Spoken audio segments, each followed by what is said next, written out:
Hey, it's Jada again from Jada on Piano, where we make music make sense. And if you haven't already, if you like this content, definitely click down below to subscribe and watch a while.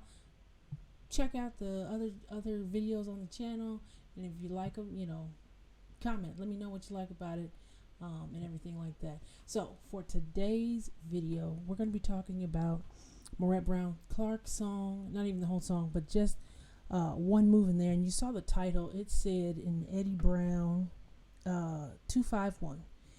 And I'm actually going to play a bigger passage than just the 251 so you can see what's going on. But check this out really quick. I want to get right into it. But Eddie Brown, love his stuff. I love how diatonic he can be even when he goes out of the key for a split second. Just watch this. So I'm going to start, I think it's in the second verse because we're in G flat.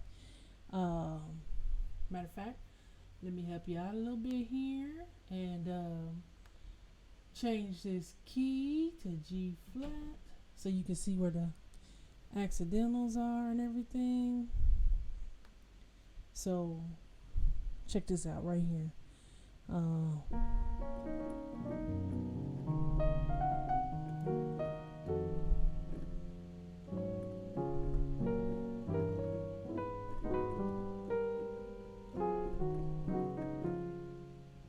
That's the whole thing. Now, I kind of messed that up. Let me do the part I want to really do.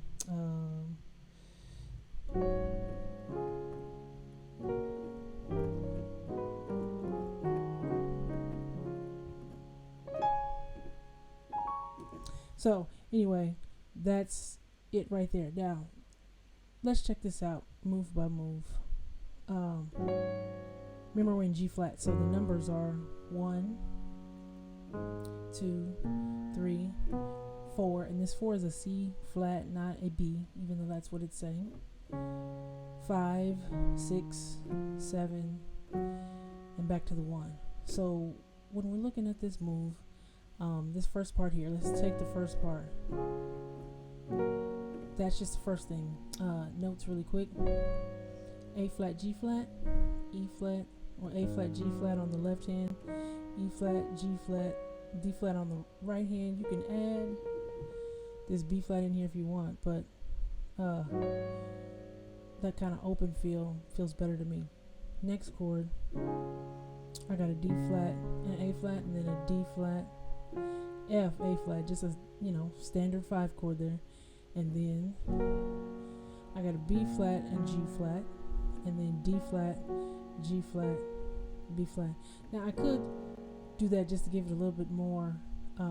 It's gonna see this kind of as sharp 5 or flat 6 if you take the A flat in it.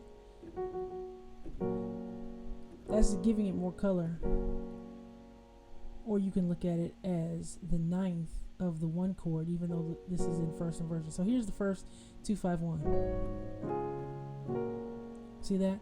That's 251. We normally would in G flat, something real simple. But he went to the 2, he went to the 5, and then instead of going to the root, he went to the 3 in the bass. So that's the first inversion. But then here's the second part, and I love this 251 even better.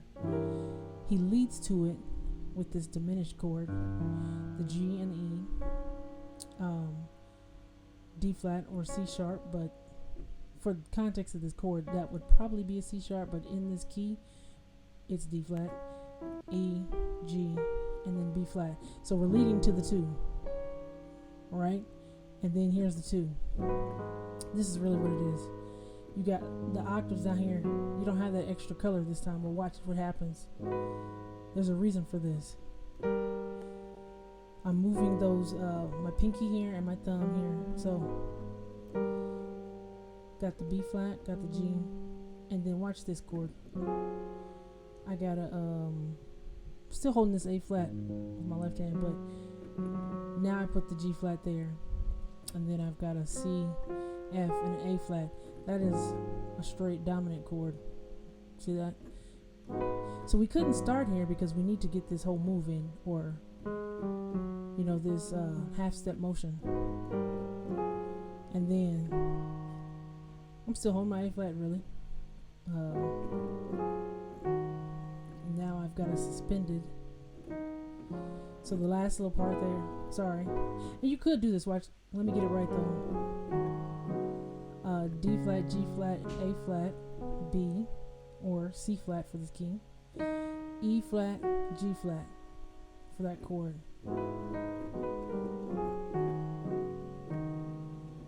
Really I want to hit that because I can put that extra resolution in there if I just hit D flat, A flat, B. So when I hit this, where is it? There we go. That resolution, the G flat and the E flat, and then the A flat and the D flat. See that? So that's the whole thing. That's also 2-5-1. Here's the 2. But he kind of spread this one out a little bit. There was a diminished chord here. Technically, you can kind of look at it as a diminished chord with this piece because we know the G is the leading tone of the A flat, and that would be a diminished chord. But I've still got this A flat ringing in the bass. See that? And then you've got so really it's calling it the minor major 7, but either way, that's a beautiful little move there. Then we walk it down one more. So we took it from the minor to the dominant. What does that mean? This, since we're playing this dominant chord that doesn't belong in the key, this is a secondary dominant that he threw in real quick, and of course it led us right where we expected, to the 5. There's that little resolution. Now, so we had 2 here, still 2, and then 5, and then yeah, we're still in the 5, and then you can go to the 1, right? So I just kind of like how he put that little package together because it extends that phrase. So what happened was she was singing, it's in the song I Have Decided on Maurette Brown Clark's album, and let me see,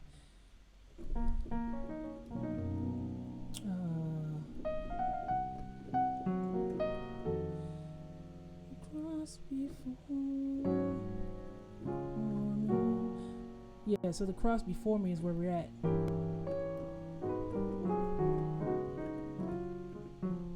Sorry, we got the cross before me.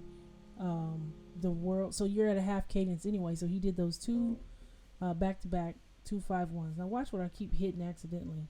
Instead of me hitting the minor chord, it's kind of coming out. See that? This is not even what I'm intending to do today, but watch this. See that? It still gives us a different kind of color because we know this is an E major chord. And it's an E9 as we see, but because the 9 is there, really I don't even want I want to call this a 2 because the 7th is not present. Because if it was the chord like this, there's no 7th, right? But if we look at it as A flat, we still got a minor, and then we've got a flat 13 in there. But either way, watch how it's gonna sound. Right? It still is going to give us that kind of a feel. And if you hear that as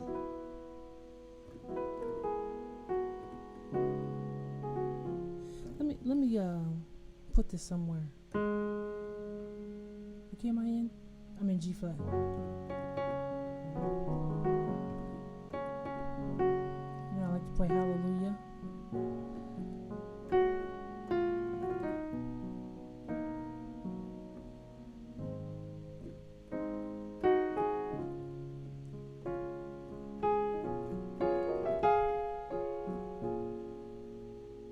Do it right there. So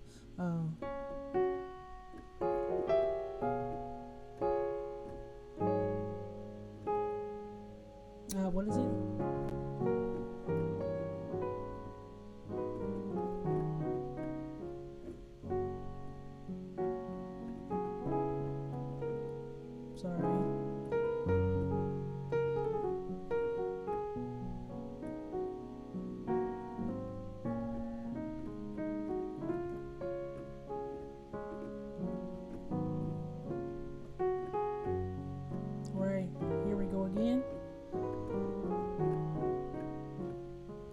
It's a good thing to add after a phrase to get you back to the one chord. So you saw it in that key. I want to jump to my favorite key, obviously.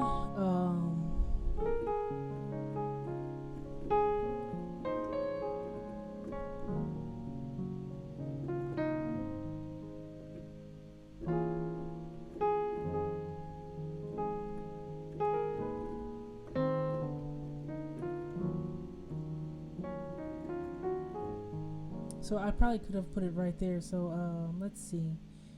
Let's go back.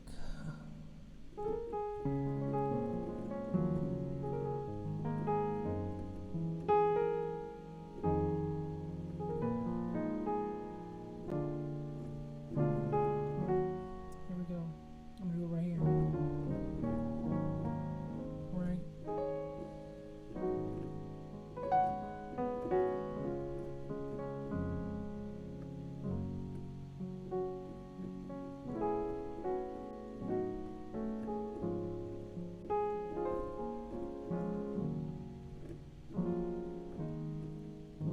Something like that. So that was me changing the key for the move. I got that diminished in front of it again, and then we've got the move. Remember, we have to have the octaves, and then that dominant chord. See that?